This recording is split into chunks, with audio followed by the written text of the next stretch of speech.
신약성경 196페이지입니다.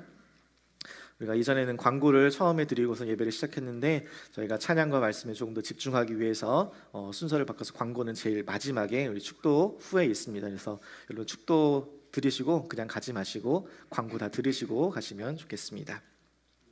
사도행전 6장 8절에서 15절 제가 읽고 마지막 15절만 같이 읽도록 하겠습니다. 스데반이 은혜와 권능이 충만하여 큰 기사와 표적을 민간에 행하니 이른바 자유민들 즉 구레네인, 알렉산드리아인, 길리기아와 아시아에서 온 사람들의 회당에서 어떤 자들이 일어나 스데반과 더불어 논쟁할세. 스데반이 지혜와 성령으로 말함을 그들이 능히 당하지 못하여 사람들을 매수하여 말하게 하되 이 사람이 모세와 하나님을 모독하는 말을 하는 것을 우리가 들었노라 하게 하고 백성과 장로와 서기관들을 충동시켜 와서 잡아가지고 공회에 이르러 거짓 증인들을 세우니 이르되 이 사람이 이 거룩한 곳과 율법을 거슬러 말하기를 마지 아니하는도다. 그의 말에 이 나사렛 예수가 이곳을 헐고 또 모세가 우리에게 전하여 준 규례를 고치겠다 함을 우리가 들었노라 하거늘. 같이 읽습니다. 공회 중에 많은 사람들이 다 스데반을 주목하여 보니 그 얼굴이 천사의 얼굴과 같더라. 아멘. 여러분 어린 시절에 책상 앞에 누구에게 사진을 붙여놓으신 적이 있으신가요? 그 시대마다 아이들이 꿈꾸는 희망 직업 1순위는 바뀌곤 하지만 그 마음 중심에는 나도 저 사람을 닮고 싶다는 그런 열망들이 있습니다. 저는 어릴 때 NBA 마이클 조던의 전성기여서 조던의 브로마이드를 제 책상 앞에 붙여놓고 그 조던의 슛하는 폼을 보면서 하라는 공부는 안 하고 슛폼을 연습하며 슬램덩크 만화에 나오는 대사 왼손은 거들 뿐이라는 그 대사와 함께 계속 슛폼은 계속 이루고 있는 거예요. 손을. 남자 아이들에게는 운동 그 선수가 이 희망 직업 1순위라면 여자 아이들에게는 요즘 여자 아이들에게는 아이돌 가수가 그렇게 인기라고 합니다. 이 현실을 멀리서 확인할 필요도 없는 것이 저희 집에도 몇 분 계시거든요. 요즘 제 딸아이가 BTS 아리랑 노래를 그렇게 틀어달라고 조르는데 그러다가 이제 하루는 저한테 BTS 7명의 멤버 이름을 아냐고 묻는 거예요. 자기는 아는데 아빠는 모르겠지라고 하는 그런 느낌이어서 너 예수님의 12제자 이름은 다 외우냐라고 반문했던 적이 있습니다. 그래도 뭐라고 할 수 없는 게 저도 어릴 때 힙합이 한창 인기여서 저도 막 힙합 바지 따라 입고 이렇게 다녔던 적이 있어서 뭐라고 할 수가 없더라고요. 이렇게 우리는 모두 누군가를 또 무언가를 닮아가고 싶어 합니다. 누군가를 닮고 싶다는 그 열망은 그 사람의 패션, 또 말투, 또 생각들, 심지어 그 사람이 가진 가치관도 우리 삶에 스며들게 하는 그런 강력한 힘이 있습니다. 그래서 좋은 모델을 가지는 것은 참 중요합니다. 나도 저 사람을 닮고 싶다, 나도 저 사람처럼 저런 인생을 살고 싶다라는 것이죠. 이런 동경과 열망이 우리의 삶을 움직이게 하는 동기가 되곤 합니다. 오늘 본문에는 우리 그리스도인들이 반드시 주목해야 할 그리고 반드시 닮아가야 할 좋은 모델인 스데반이라는 한 사람이 등장합니다. 그는 사도는 아니었습니다. 그러나 사도보다 오히려 더 사도답게 하나님의 영광을 드러내고 또 초대교회 공동체에 큰 울림을 주었던 사람이었습니다. 저는 오늘 본문에 나타난 스데반의 삶을 통해서 우리 그리스도인들이 닮아가야 할 모습이 무엇인지를 함께 살펴보고자 합니다. 우리는 지난주 사도행전 6장 전반부에서 헬라파 유대인들이 구제에서 빠지게 된 그런 문제가 발생한 것을 보게 되었습니다. 교회에 사람들이 많아지다 보니까 자연스럽게 여러 가지 문제들이 발생한 것이죠.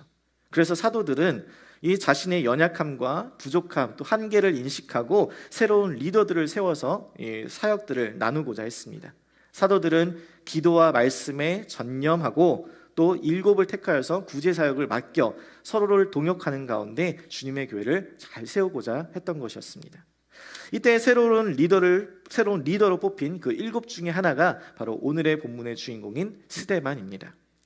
그런데 성경이 이 스데반을 묘사할 때 반복적으로 또 공통적으로 사용하는 단어가 있습니다. 그것은 바로 충만하다라는 단어예요. 충만하다. 사도행전 6장 3절에 보면 형제들아 너희 가운데서 성령과 지혜가 충만하여 칭찬받는 사람 7을 택하라 라고 이야기하고 6장 5절에도 보면 온 무리가 이 말을 기뻐하여 믿음과 성령이 충만한 사람 스데반과 이렇게 이야기하고 6장 8절에도 스데반이 은혜와 권능이 충만하여 라고 이야기합니다. 다음에 말씀인 사도행전 7장 55절에도 스데반이 성령이 충만하여 라고 이야기해요.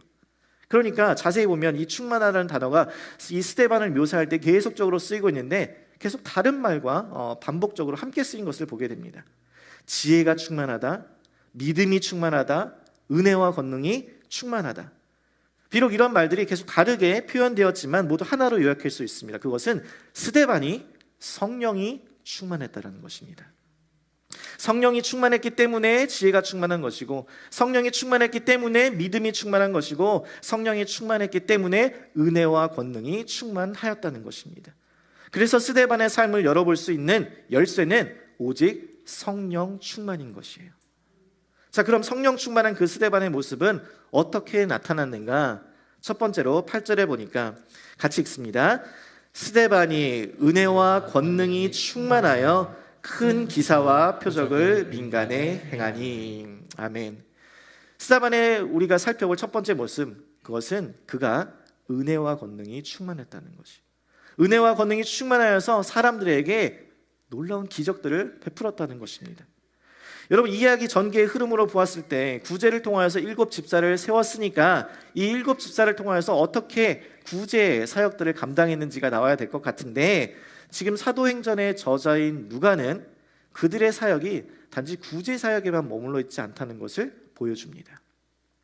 스데반은 헬라파 유대인들에게 음식을 나눠주는 일에 문제가 생겨서 이 구제 사역을 도와주는 일, 맡기는 일에 택함을 받은 자로 지금 세워진 것이었습니다. 그런데 지금 무엇을 하고 있대요?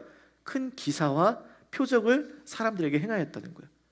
여러분, 이거 원래 지금 누가 해야 될 일이에요? 원래 누가 했던 일입니까? 예수님께서 하신 일이에요. 예수님의 제자들, 사도들이 행했던 일이었습니다. 그런데 평신도인, 예수님도 아니고 예수님의 제자, 사도들도 아닌 평신도인 스데반도 예수님과 동일하게, 그리고 그의 제자들인 사도들과도 동일하게 큰 기사와 표적을 행할 수 있었다는 것입니다. 예수님께서 행하신 놀라운 치유와 기적들은 그가 하늘로 승천하신 후에 세상에서 다시는 볼 수 없는 그런 끝나는 것이 아니었습니다. 오순절 예수 그리스도의 영인 성령이 제자들에게 임하였고, 그 성령으로 충만한 사도들을 통하여서도 예수님께서 행하신 일들이 계속 지속되고 있었습니다. 그런데 그 기적들 또한 사도들을 통해서만이 일어난 것이 아니었다라는 거예요.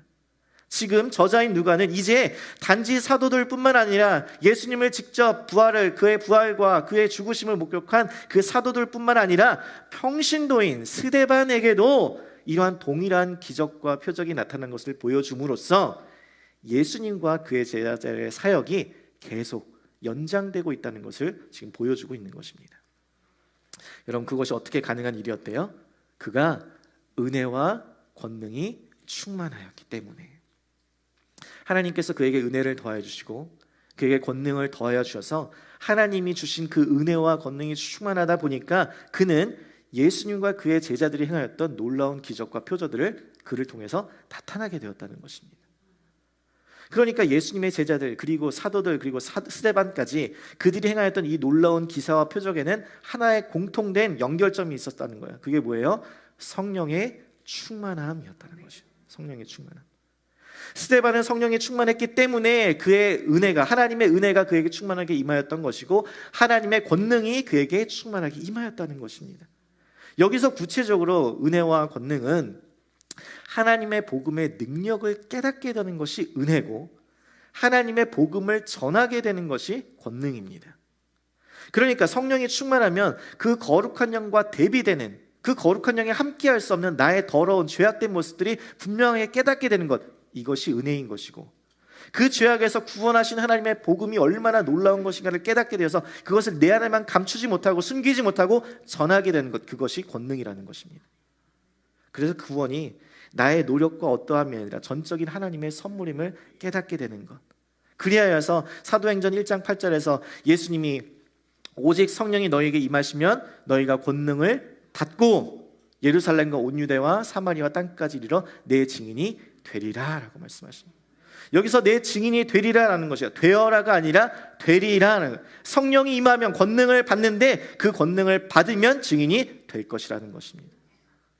그러니까 권능이란 복음을 전하는 것이 권능입니다.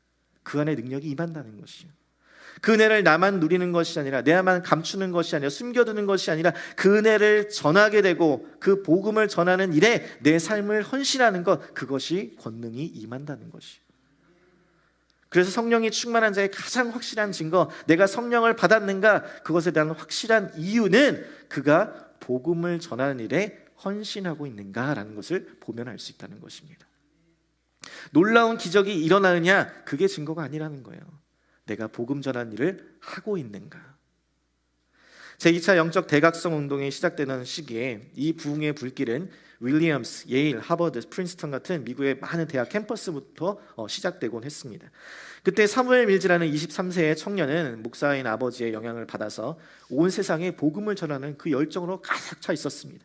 그 가운데 윌리엄스 대학에 입학했는데 당시 캠퍼스에는 학생들이 자발적으로 모여서 함께하는 기도 모임이 있었고 그 수요일과 토요일에 야외에서 정기적으로 모였었다고 합니다. 그러던 어느 날 이 5명의 학생들과 선교에 대해서 이야기를 나누던 중에 너무 깊이 몰입한 나머지 이 폭풍이 막 빠르게 다가오는 것을 눈치채지 못했다고 합니다. 청릉 소리가 막 귀를 먹먹하게 하고 막 번개와 폭우가 몰아치자 학생들은 그 폭풍을 피해서 건초도미 아래로 피신했다고 합니다. 근데 그 안에서도 이 선교에 대한 토론이 멈추지 않은 것이에요. 근데 한 학생이 중국에 가는 건 너무 위험하다. 그것들이 문명화될 때까지 기다려야 된다라고 이제 반론을 제기하는데 이 복음의 열정으로 구령의 열정으로 충만했던 이 사무엘 밀즈는 폭풍우의 소리를 뚫고 외칩니다. We can do this if we will. 우리는 할 수 있습니다. 우리가 뜻을 품는다면.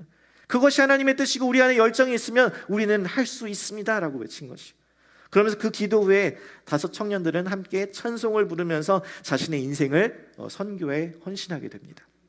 그리하여 이 건초도미 아래에서의 그 기도를 시작으로 미국의 해외 선교, 첫 번째로 해외 선교회가 설립되어서 우리가 잘 알고 있는 미국 최초의 해외 파송 침례교 선교사 아도니람 저드슨이 파송되었고, 건초도미 기도 운동을 통해서 영감을 받은 루터 위샤드라는 사람이 학생 자원 선교 운동을 일으켜서 10만 명의 대학생이 선교에 동참하게 되었고, 이로 인하여서 130여 년 전에 우리나라에 들어온 언더우드 선교사도 바로 이 운동의 영향을 받아 자원하고 헌신했던 선교사였습니다. 그들이 놀라운 하나님의 역사에, 선교의 역사에 쓰임받았던 것은 다른 어떤 것이 아니었습니다. 그들이 성령에 충만하였기 때문에 그들 안에 하나님의 은혜를, 충만한 그 하나님의 은혜를 절망 가운데 죽어가는 영혼들에게 나누고자 하는 그 열정이 있었고, 그 영혼의, 그 구원의 열정 가운데 하나님의 복음을 담대하게 전하는 권능으로 나타났던 것입니다. 사랑하는 성도 여러분, 사도들만 전하는 것이 아닙니다. 목회자나 전도사만 복음을 전하는 것이 아닙니다. 집사나 교회의 리더들 통해서만 전도를 하고 복음의 능력이 나타나는 것이 아닙니다. 주의 복음의 능력은 오직 성령이 충만하여 은혜와 권능이 충만한 자들을 통하여서 나타남을 믿으시고, 그 무엇보다 성령 충만하기를 사모하는 저와 여러분이 되기를 간절히 소망합니다. 이어서 9절 10절 말씀 보시죠. 이른바 자유민들, 즉 구레네인, 알렉산드리아인, 길리기아와 아시아에서 온 사람들의 회당에서 어떤 자들이 일어나 스데반과 더불어 논쟁할세. 같이 읽습니다. 스데반이 지혜와 성령으로 말함을 그들이 능히 당하지 못하여. 아멘. 본문은 지금 평신도인 스데반을 통하여서 하나님의 놀라운 기적들이 막 나타나기 시작하자 회당에서 사람들과 논쟁이 일었다고 이야기합니다. 당시 사람들은 예루살렘의 성전과 또 회당에서 모이곤 했는데, 예루살렘 성전은 다 같이 전체적으로 모이는 집회의 성격이 강했다면 회당은 성전 모임 후에 소그룹으로 모이는 것이라고 생각하시면 됩니다. 그래서 안식일에 성전에서 모이는 것 외에도 평소에 주중에도 율법 공부나 간단한 예배 의식을 드릴 수 있도록, 가질 수 있도록 지역마다 만들어 놓은 것이 바로 회당입니다.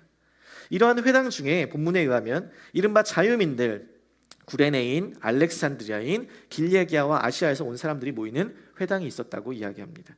여기서 자유민이란 한때 로마의 제국의 노예였고 또 포로였다가 이제 자유를 얻은 사람을 가리키는 것으로서 헬라어를 사용하는 유대인이라고 말할 수 있습니다. 스데반도 흩어진 이 디아스포라 유대인으로서 자신과 같은 이 헬라파 유대인들에게 복음을 전하기 위하여서 이 회당에서 예수 그리스도를 전한 것으로 보여집니다. 그런데 이들이 이 스데반의 메시지를 듣고서 크게 격분하여 논쟁을 펼쳤는데, 이 논쟁 가운데서 성경이 말하기를 이들이 스데반을 능히 당하지 못하였다라고 이야기합니다.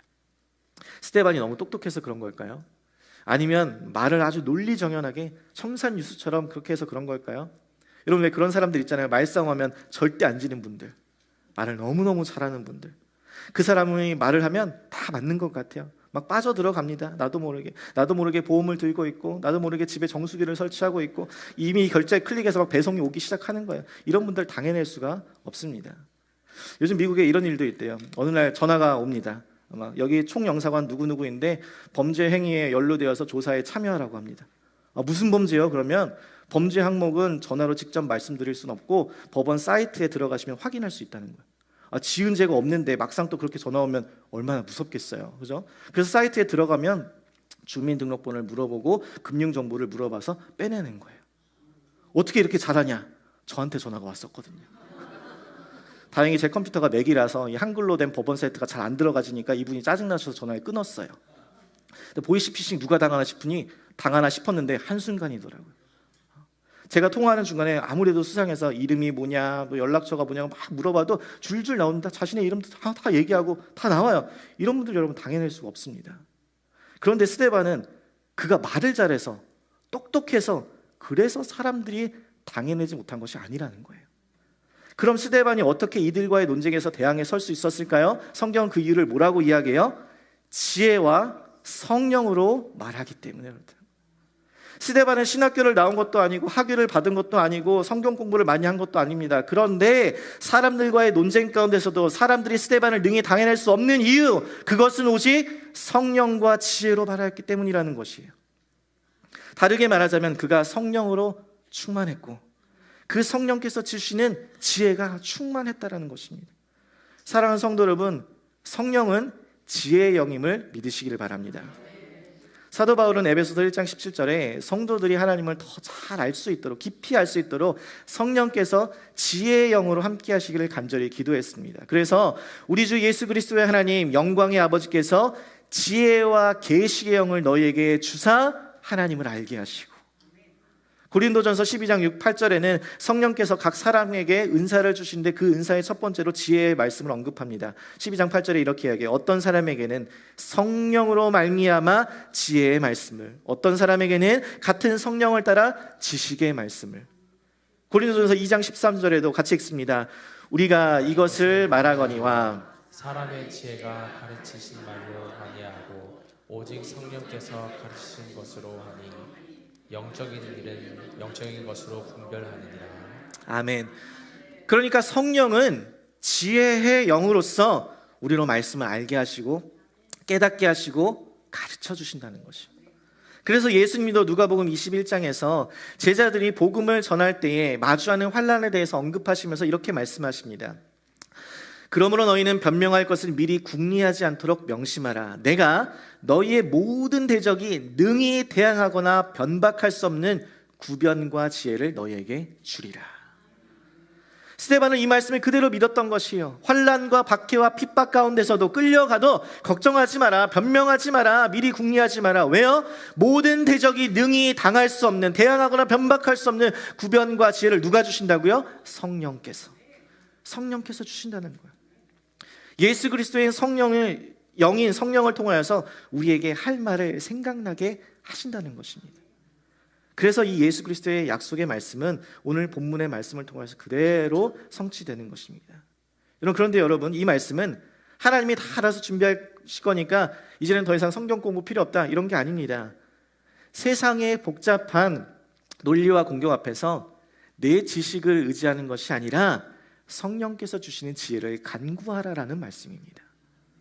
복음의 메시지에 대한 사람의 거부감과 그에 따른 논쟁은 우리의 논리와 지식 경험으로 이길 수가 없다는 거예요. 당해낼 수가 없다는 것입니다. 그래서 여러분 11절 13절에 사람들이 어떻게 반응하는지 보세요. 11절에 사람들을 매수하여 말하게 하되, 사람들을 매수합니다. 어떻게 해요? 거짓을 말하라고. 12절에 사람들을 충동시킵니다. 백성과 장로와 서기관들을 충동시켜와서 잡아가지고 공회로 이끌어갑니다. 그리고 13절 14절에 거짓 증인들을 세우니 이르되 이 사람이 이 거룩한 곳과 율법을 거스려 말하기를 마지 아니하는도다. 그의 말에 이 나사렛 예수가 이곳을 헐고 또 모세가 우리에게 전하여 준 규례를 고치겠다 함을 우리가 들었노라. 거짓 증인을 세워서 같은 혐의를 하는 거예요. 예수님을 죽였던 그 혐의와 같이 모세와 하나님을 모독했다라는 이유로 스데반이 하지도 않은 이야기를 가지고 사람들을 매수하고 부추기고 충동시켜서 거짓 사람들을 증인으로 세워서 그 사람들의 말을 믿게 하는 것입니다. 그런데 이 거짓 증언과 행동으로 복음을 거부하고 대항하는 이 사람들의 공격 속에서 스데반이 담대할 수 있었던 이유, 그가 이 모든 것들을 감당할 수 있었던 이유, 그것은 바로 그가 진리의 영인 성령으로 충만했고 그 성령이 그에게 지혜를 주셨기 때문임을 믿으시기를 바랍니다. 여러분, 우리가 거짓과 싸울 때 우리의 힘과 능력으로 이길 수가 없습니다. 그 거짓에 대해서 내가 사실이 아니라고 반박하려고 애쓰실 필요가 없어요. 여러분, 거짓과 상대하려면 그냥 내가 참된 진리 안에 거하면 되는 것입니다. 그 진리가 거짓과의 싸움에서 자유케 하실 줄 믿습니다. 우리가 거짓된 것들과의 싸움에서도 담대하고 움츠러들지 않을 수 있는 이유는 오직 진리의 영이신 그 성령으로 충만하여서 그 성령께서 주시는 지혜로 붙들려 말할 때에 가능한 것임을 믿으시기를 바랍니다. 저는 저와 여러분의 삶이 이 성령으로 충만하여서 진리의 영이 주시는 그 지혜로 말미암아서 우리의 입술에 할 말을 생각나게 하시고 깨닫게 하시고 또 증거하게 하시기를 주님의 이름으로 간절히 소망합니다. 이어서 오늘날 우리 그리스도인들이 본받아야 될 또 다른 스데반의 모습, 그것은 바로 평안이 충만한 모습입니다. 평안이 충만한 15절 말씀 같이 읽겠습니다. 공회 중에 앉은 사람들이 다 스데반을 주목하여 보니 그 얼굴이 천사의 얼굴과 같더라. 아멘. 이 장면은 아마도 그의 삶에서, 이 스데반의 삶에서, 이 그의 인생 가운데 가장 놀라운 장면 중 하나일 것입니다. 여러분 한번 상상해 보세요. 거짓 증인들이 나타나 그를 모함합니다. 하지도 않은 이야기를 가지고 그가 했다고 말하면서 그의 생명을 위협합니다. 자신을 대적하고 자신을 죽이려는 사람들이 가득한 공회에서, 그 사람들 가운데서 얼마나 억울할까요? 얼마나 화가 나고 분통이 터지겠어요? 얼마나 포기하고 싶을까요? 그 순간을. 여러분은 다른 누군가가 여러분에게 이렇게 행동할 때, 여러분을 비난하고 모함하고 정죄할 때 여러분 어떻게 반응하시나요? 어떻게 반응하시겠어요? 네가 내가 누군 줄 알고, 내가 왕년에 어떤 사람인 줄 알고. 그럼 이제 6.25부터 이제 시작하는 겁니다. 나로 말할 것 같으면 6.25 전쟁의 피난 가운데서도 살아남아 도미에서 이곳에서 수많은 인종차별과 싸우며 견디며 총소리를 매일 듣고 칼도 맞아보고 강도도 당해보고 그래도 우리 자식들을 생각하면서 악착같이 버텨온, 그래서 여기까지 오는 게 난데 감히 나에 대해서 뭘 안다고 함부로 이야기해. 왜 있지도 않은 이야기를 마음대로 지어내고 나를 무시하는 거야. 막 화가 납니다. 그런데 다른 사람들이 그렇게 나를 비난하고 막 그렇게 하는 거 괴롭혀도 자식들 보고 힘든 이민생활 꿋꿋이 견뎌왔는데, 그런데 자식들이 이제 좀 컸다고 와서 하는 말이 엄마 켄터키 아니야, 켄터키. Accent is here, you know, the repeat after me. 막 이러면 막 갑자기 혈압이 막 솟구치는 거예요. 얼굴이 막 일그러진 걸 숨길 수가 없습니다. 상황에 따른 내 분노의 감정을 내 얼굴에 감출 수가 없는 거예요. 여러분 지금 여러분의 감정이 어떠한지 여러분의 얼굴을 표현하여서 옆 사람들에게 한번 보여줘 보세요. 천사의 얼굴 같이 옆 사람 한번 보시면서 한번 보여주세요. 어색할 수밖에 없는 거예요. 우리가 지금 교회 안에서 만나서 지금 얼굴 보니까 괜찮지, 교회 밖에서 만났으면 그리스도인 아닌 줄 알 수 있으니까 항상 웃으시면서 미소를 지으면서 있으시면 좋겠습니다. 여러분 이렇게 우리는 우리의 감정을 얼굴에 숨기는 것이 참 어렵습니다. 얼굴에 우리의 마음의 생각과 감정이 그대로 얼굴 가운데 다 나타나게 되어 있습니다. 그런데 이렇게 분노와 억울함이 가득한 그 순간에, 이렇게 고난과 위협으로 인해서 두려움으로 사로잡혔을 그 순간에 스데반은 그의 얼굴이 뭐래요? 천사의 얼굴과 같았대요. 천사의 얼굴.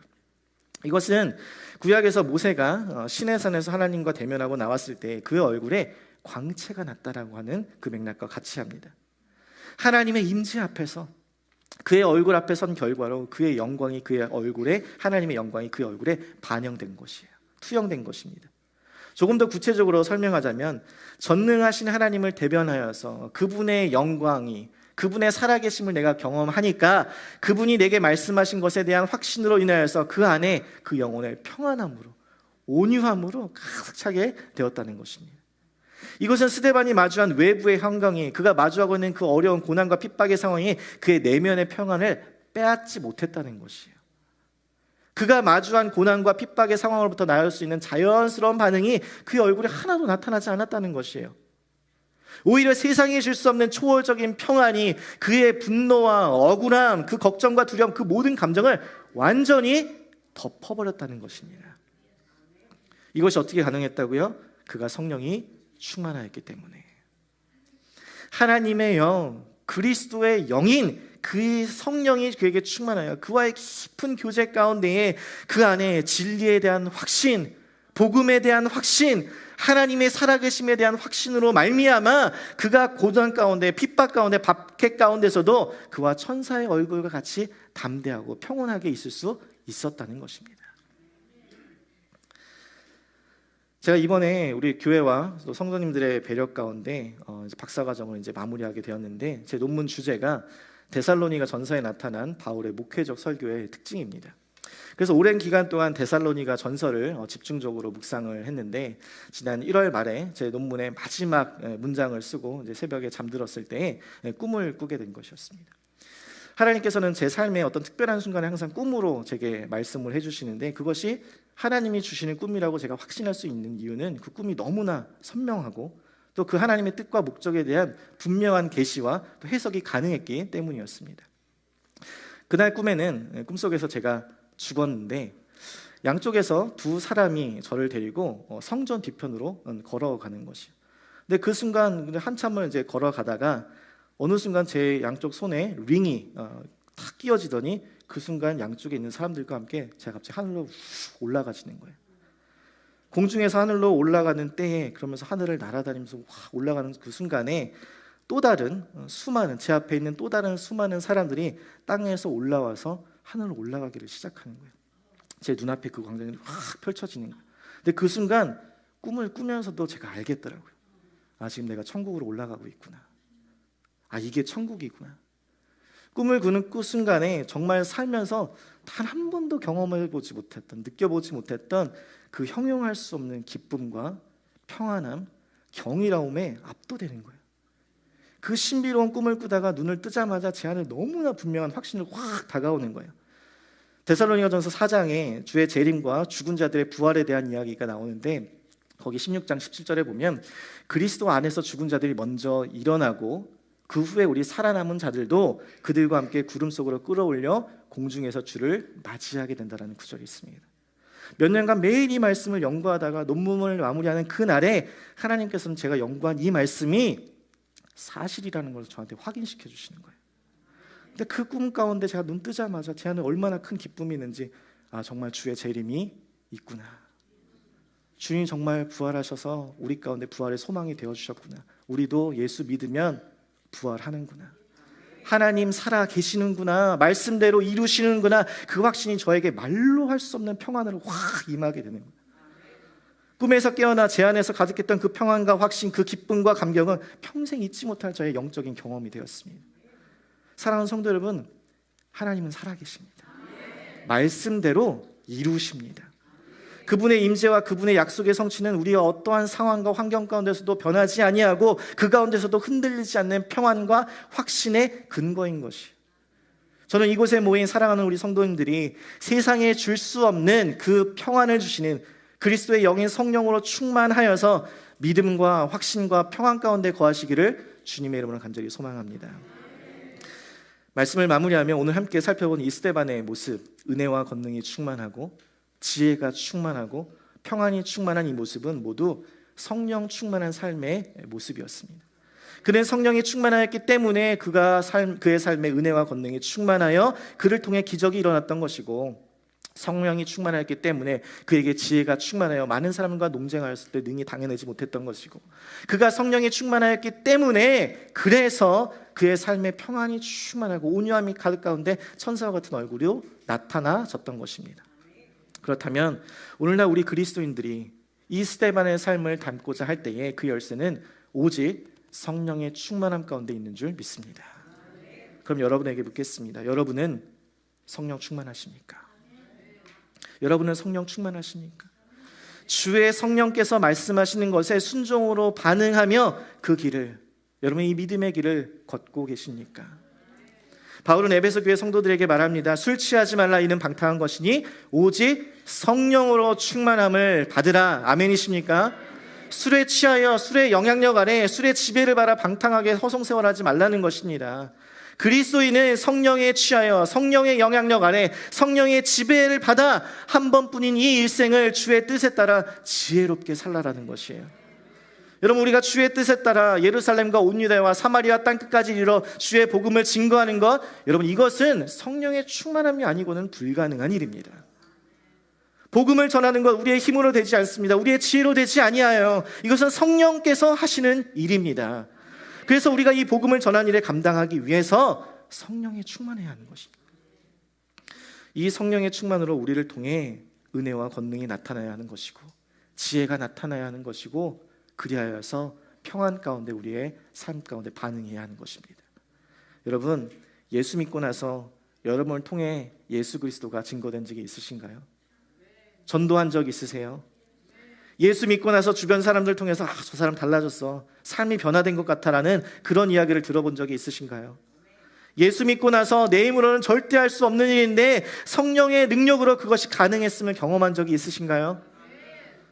여러분, 우리 안에 그런 경험이 있다면 너무나 감사한 일이죠. 만약에 그런 일이 없다면 여러분, 오늘 이 시간에 함께 기도하기를 원합니다.